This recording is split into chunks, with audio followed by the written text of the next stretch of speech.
64 യോഗിനിമാർ, 84 മഹാദേവ സ്വരൂപം, 8 ഭൈരവന്മാർ, 4 ഗണപതി. ഉജ്ജയിനെ എല്ലാ തരത്തിലും അനുഗ്രഹീതമാക്കുന്നത് ഇത്രയും ശക്തികളാണ്.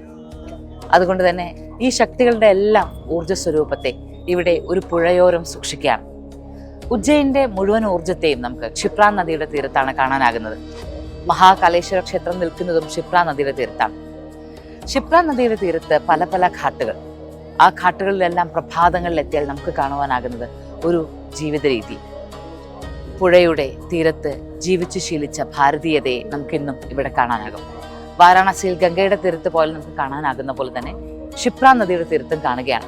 ക്ഷിപ്ര നദിയുടെ തീരത്തെ രാംഘാട്ടിലാണ് നമ്മൾ നിൽക്കുന്നത്. പ്രഭാതമാണ്, സൂര്യൻ ഉദിച്ചിട്ടില്ല, നല്ല തണുപ്പുമുണ്ട്.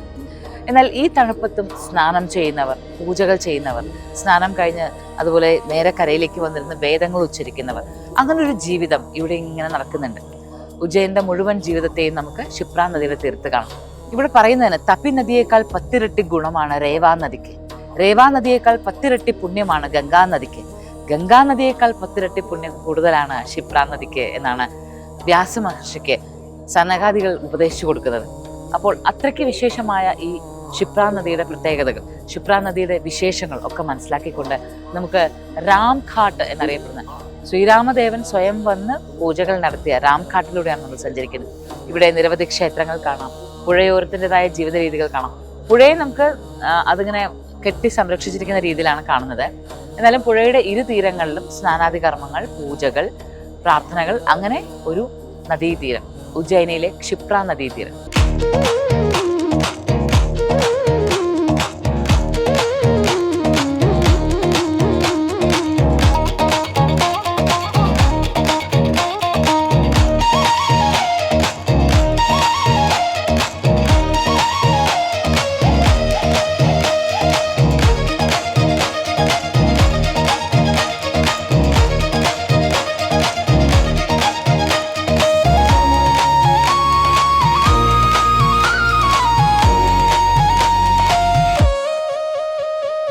ഉജ്ജയിനിലെ രാമഘാട്ടിൽ നിന്നാൽ നമുക്ക് നിൽക്കുന്നിടത്തും നോക്കുന്നിടത്തെല്ലാം ക്ഷേത്രങ്ങളാണ്. അതിൽ നടന്നു വരുന്ന വഴിക്ക് 84 എന്നിട്ട് അടുത്ത് 2 എന്ന് എഴുതിയിരിക്കുന്ന ഒരു ക്ഷേത്രം കണ്ടു. 84/2, അതായത് 84 മഹാദേവ ക്ഷേത്രങ്ങൾ ഉജ്ജയിനിലുണ്ട്. ഈ 84 ക്ഷേത്രങ്ങളും ദർശനം നടത്തുന്ന പരമപുണ്യമായിട്ട് കരുതാറുണ്ട്. ആ 84-ൽ രണ്ടാമത്തേതാണ് ഈ ക്ഷേത്രം എന്നാണ് സൂചിപ്പിക്കുന്നത്. നമുക്ക് കാണുമ്പോൾ തന്നെ അറിയാം. അങ്ങനെയുള്ള ഈ 84 എന്നെഴുതി മറ്റൊരു നമ്പർ ചേർത്ത് എഴുതിയിട്ടുണ്ടെങ്കിൽ അതിനർത്ഥം ഈ 84 വിശേഷമായ മഹാദേവ ക്ഷേത്രങ്ങളിൽ ഒന്നാണ് ആ കണ്ടത് എന്നാണ്. പിന്നെ ഗുപ്തേശ്വർ മഹാദേവ ക്ഷേത്രം, ഗുഹേശ്വർ മഹാദേവ ക്ഷേത്രം, ഒരല്പം താഴെ ഗുഹയിലേക്ക് ഇരിക്കുന്ന ഒരു പ്രത്യേകമായ ശിവലിംഗം, ഇതെല്ലാം ഇവിടെ കാണും. എന്നാൽ അതിപ്രാചീൻ ശ്രീ ധർമ്മരാജ ചിത്രഗുപ്ത മന്ദിർ രാംഘാട്ട്, രാംഘാട്ടിൻ്റെ ഒരു സവിശേഷതയിൽ അതുണ്ട്.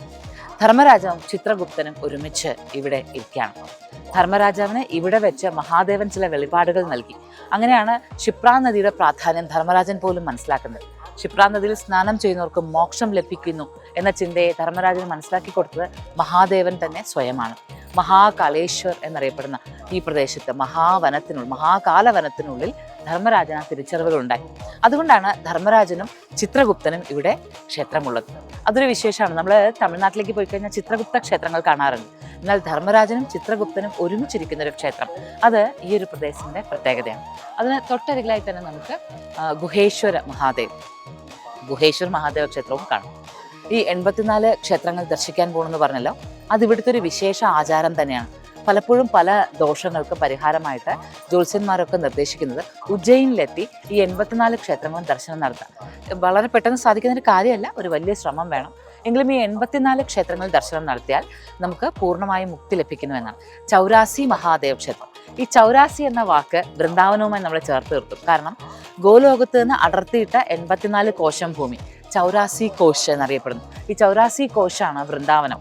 ആ ചൗരാസി കോശ് എന്ന 84 എന്ന സംഖ്യ തന്നെ ഇവിടെ നമുക്ക് ചൗരാസി മഹാദേവായി കാണുന്നു. മനുഷ്യനിലെ ആ ഉണരേണ്ടുന്ന 84 തത്വങ്ങൾ, 84 കലകൾ, അതാണ് നമുക്കിവിടെ വ്യക്തമായി മനസ്സിലാക്കാനാകുന്നത്. അങ്ങനെ രാംഘാട്ട് അല്ലെങ്കിൽ ക്ഷിപ്ര നദിയുടെ തീരം നമ്മളെ ഉണർത്തുന്നത് മരണഭയങ്ങൾ കൂടി ഇല്ലാതാക്കിക്കൊണ്ടാണ്. ധർമ്മരാജനും ചിത്രഗുപ്തനും ഇവിടെ ഉണ്ടാകുമ്പോൾ മരണമെന്ന ഭയത്തെ ഇല്ലാതെയാക്കിക്കൊണ്ട് ജീവിതത്തെ ആനന്ദകരമാക്കാം. ക്ഷിപ്ര നദിയെക്കുറിച്ച് പറയുന്നത് തന്നെ അങ്ങനെയാണ്. ജീവിതത്തിൻ്റെ അർത്ഥങ്ങളെ മനസ്സിലാക്കിക്കൊണ്ട് മരണമെന്ന യോഗ്യതയിലേക്ക് ഓരോരുത്തരെയും നടത്തിക്കുന്നു നദി.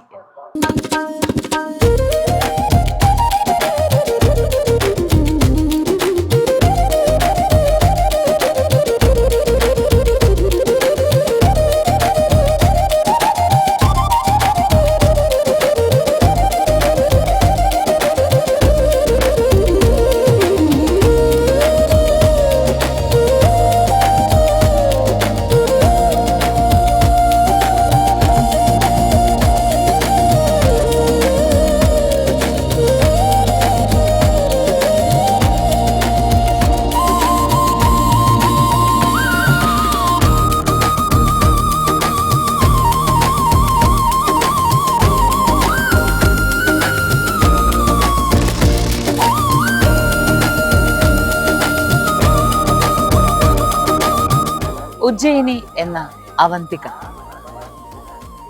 പുരാണങ്ങളിൽ അവന്തികയിലൂടെ ഒഴുകുന്ന ക്ഷിപ്ര നദിക്ക് ഗംഗയേക്കാൾ കൂടുതൽ പുണ്യമുണ്ട് എന്ന് പറയുമ്പോൾ മഹാദേവൻ സാന്നിധ്യമാകുന്ന ഭൂമികളിലെല്ലാം ഗംഗയല്ലേ ഒഴുകിയെത്താറ്.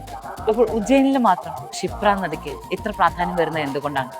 സകല പാപങ്ങളെയും മാറ്റുന്ന ക്ഷിപ്ര നദി എങ്ങനെയാണ് സകലരെയും ശിവനിലേക്ക് അടുപ്പിക്കുന്നത് എന്ന അത്ഭുതം തോന്നും. യഥാർത്ഥത്തിൽ ഈ പുഴ ജനിച്ചത് മഹാവിഷ്ണുവിന്റെ ഹൃദയത്തിലാണ്. ഹിരണ്യാക്ഷനും ഹിരണ്യകശിപുവും ജയവിജയന്മാരായിരുന്നുവല്ലോ ആദ്യകാലത്ത്. വൈകുണ്ഠത്തിന്റെ കാവൽക്കാരായിരുന്ന ജയവിജയന്മാരാണ് ദുഷ്പ്രവർത്തികൾ കൊണ്ട് ശാപം കെട്ടി ഹിരണ്യാക്ഷനും ഹിരണ്യകശിപുവുമായി മാറിയത്. ഹിരണ്യാക്ഷന്റെ ദുർപ്രവർത്തികൾ കൊണ്ട് ഭൂമി തന്നെ നശിച്ചു പോകുന്ന അവസ്ഥ വരികയും ഭൂമിയെ തന്നെ കട്ടുകൊണ്ടു പോകുന്ന അവസ്ഥ വരികയും ചെയ്യുന്ന സമയത്താണ് മഹാവിഷ്ണു വരാഹ അവതാരം കൈക്കൊള്ളുന്നത്. വരാഹമൂർത്തിയായി നിന്ന മഹാവിഷ്ണു ഭൂമിയെ ഉയർത്തിക്കൊണ്ടുവന്നു. ഈ ഉയർത്തിക്കൊണ്ടുവന്നപ്പോൾ ഉള്ളിൽ ആനന്ദം നിറഞ്ഞു മഹാവിഷ്ണു തന്നെ. അതായത് ഒരു സത്പ്രവൃത്തി അല്ലെങ്കിൽ പ്രപഞ്ചത്തിന്റെ നന്മയ്ക്കായി താൻ ചെയ്ത കർമ്മം അതിന്റെ ഫലപ്രാപ്തിയിൽ എത്തുന്നു എന്നറിയുമ്പോൾ ഒരാൾക്കുള്ളിൽ ഉണ്ടാകുന്ന ആനന്ദമില്ലേ, അതേ ആനന്ദം മഹാവിഷ്ണുവിന്റെ ഉള്ളിൽ നിറഞ്ഞു. മഹാവിഷ്ണുവിന്റെ അനാഹത ഉണർന്നു. ആ അനാഹത ഒരു പുഴയായി നിറഞ്ഞു. ആ പുഴ പുറത്തേക്ക് ഒഴുകി. അതാണ് ക്ഷിപ്ര നദി. അതുകൊണ്ടാണ് ഇത് ഏറ്റവും പരമപവിത്രമാണ് എന്നും വരാഹ ഹൃദയമാണ് എന്നും പറയുന്നത്. അവിടെ മറ്റൊരു പ്രത്യേകത കൂടിയുണ്ട്. മഹാവിഷ്ണുവിന്റെ ഹൃദയത്തിലുണ്ടായ നദി എങ്ങനെയാണ് ശിവനെ കാണിച്ചു തരുന്നതെന്നല്ലേ? ആ ഹൃദയം സദാ മഹാവിഷ്ണു സദാ മഹാദേവനെയല്ലേ ഉപാസിക്കുന്നത്. എപ്പോഴും രാമനിലായാലും കൃഷ്ണനിലായാലും നിറഞ്ഞു നിൽക്കുന്നത്, ഉള്ളിലെ പ്രാർത്ഥനകൾ നിറഞ്ഞു നിൽക്കുന്നത് മഹാദേവനല്ലേ? മഹാദേവനാകട്ടെ സദാ രാമ എന്ന് ജപിച്ചുകൊണ്ട് മരിക്കുന്നു. ഇരുവരും പരസ്പരം ജപിക്കുമ്പോൾ അവരവരുടെ നാമങ്ങൾ അല്ലെങ്കിൽ അവരവരുടെ ഉള്ളിൽ അവരവരുടെ ഹൃദയങ്ങളിൽ മറ്റു തത്വത്തെ അല്ലെങ്കിൽ ഹരി ഹരനെയും ഹരൻ ഹരിയെയും നിറച്ചു നിർത്തുമ്പോൾ ഹരിയുടെ ഹൃദയത്തിൽ നിന്ന് ഒരു പുഴ ഉയർന്നു വന്നാൽ അതിൽ നിറയെ ശിവതത്വങ്ങളായിരിക്കില്ല. അതുകൊണ്ട് തന്നെയാണ് ഈ നദിയിൽ മുങ്ങിക്കുളിച്ചാൽ സർവ്വപുണ്യവും ലഭിക്കുമെന്ന് പറയുന്നത്. കാരണം ഇത് വരാഹ ഹൃദയമാണ്, വിഷ്ണു ഹൃദയത്തിൽ നിന്ന് പുറപ്പെട്ടു വന്നതാണ്. ഒപ്പം മഹാദേവ തത്വങ്ങളിൽ നിറഞ്ഞു നിൽക്കുന്നതുമാണ്. ഈശാന കൽപ്പത്തിന്റെ ഒടുവിലൊരു കാലത്ത് അസുരന്മാരാൽ ദേവന്മാർ പരാജയപ്പെട്ടു. അസുരന്മാരാൽ ഭരിക്കപ്പെട്ടു അവർ. ആ കാലത്ത് ദേവന്മാരെല്ലാം ആശ്രയം തിരക്കിയത് മഹാവിഷ്ണുവിങ്കലാണ്. മഹാവിഷ്ണുവിങ്കിൽ നിന്ന് നേരെ മഹാദേവനികളിലേക്ക്. ആ കാലത്ത് ഒരു തീരുമാനമുണ്ടായത്, ഈ ഒരു കൽപ്പം എല്ലാം പ്രളയത്തോടുകൂടി എല്ലാം അവസാനിക്കണം, എല്ലാ അസുരന്മാരും ഉൾപ്പെടെ എല്ലാം അവസാനിപ്പിക്കുന്ന ഒരു കാലത്തെക്കുറിച്ചുള്ള തീരുമാനം ഉണ്ടാവുകയാണ്. അങ്ങനെ എല്ലാം അവസാനിച്ചാൽ വീണ്ടും എല്ലാം എങ്ങനെ തുടങ്ങും എന്ന ചിന്തയുണ്ടാവുകയാണ്. ആ ചിന്തയിൽ മഹാദേവൻ തപസ്സിരുന്നത് മഹാകാലവനത്തിലാണ്. ഈ മഹാകാലവനത്തിൽ വെച്ചിട്ടാണ് ഈ പ്രപഞ്ചത്തിലെ ജീവനുള്ള എല്ലാറ്റിൻ്റെയും വിത്തുകൾ സൂക്ഷിക്കാമെന്ന് തീരുമാനിക്കുന്നത്.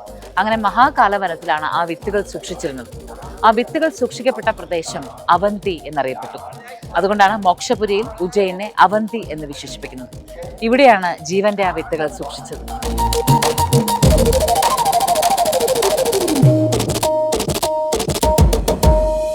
Moksha, Journey to the Self.